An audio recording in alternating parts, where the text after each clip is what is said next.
Pension प्रक्रियेसंदर्भातली राज्य सरकारी कर्मचाऱ्यांच्या निवृत्ती वेतन मंजुरीला विलंब टाळण्यासाठी प्रक्रिया सुलभ केलेली आहे। 1 जुलै 2026 पासून जुने अनेक क्लिष्ट फॉर्म रद्द केलेले आहेत। याऐवजी एकच सर्वसमावेशक नमुना 5A लागू होईल।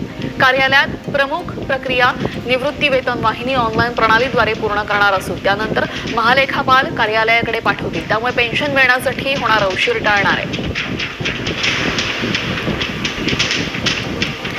तर ही प्रक्रिया कशी असेल ते आपण पाहूयात। सर्वसमावेशक नमुना 5A आता वापरात येणार आहे। जुने क्लिष्ट फॉर्म रद्द होतील।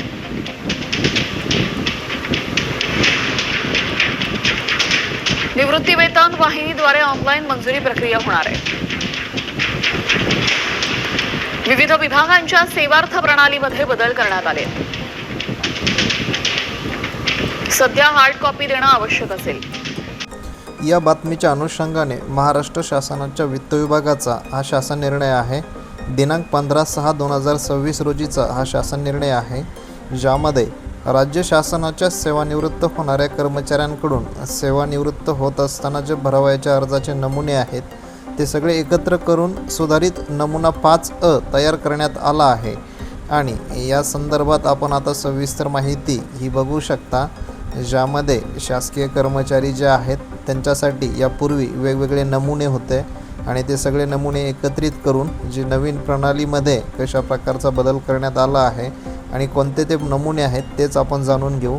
आता हा सविस्तर शासन निर्णय आहे आणि हा शासन निर्णय तुम्हाला जर हवा असेल तर व्हिडिओच्या डिस्क्रिप्शन बॉक्समध्ये हा पूर्ण शासन निर्णय आहे, तो तुम्ही बघू शकता।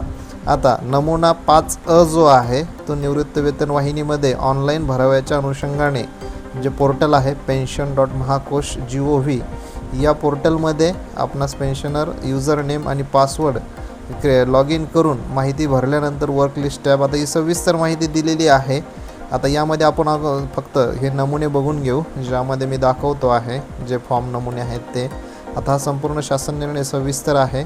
यामध्ये बघितलं तुम्ही आता शासन निर्णयाच्या अनुषंगाने हा जो नमुना आहे अर्जाचा नमुना आहे, ज्यामध्ये कार्यालय प्रमुख आहेत आणि ही इतर माहिती आपल्याला भरवायची आहे।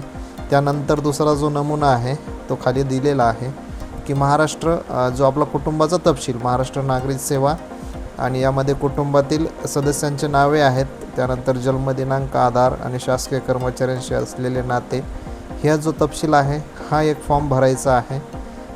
या अगोदर दाखवलेला एक आहे, त्यानंतर हा एक फॉर्म आहे ज्यामध्ये कुटुंब निवृत्ती वेतनासाठी दुसरा कोणताही पात्र पूर्व दावेदार नसल्याचे कायमचे अपंगत्व असलेल्या मुलांचे नावे त्यानंतर निवृत्ती वेतन प्रदान आदेशामध्ये नमूद करता येतील असं हे संपूर्ण माहिती आहे, ही देखील आपणास भरून द्यायची आहे।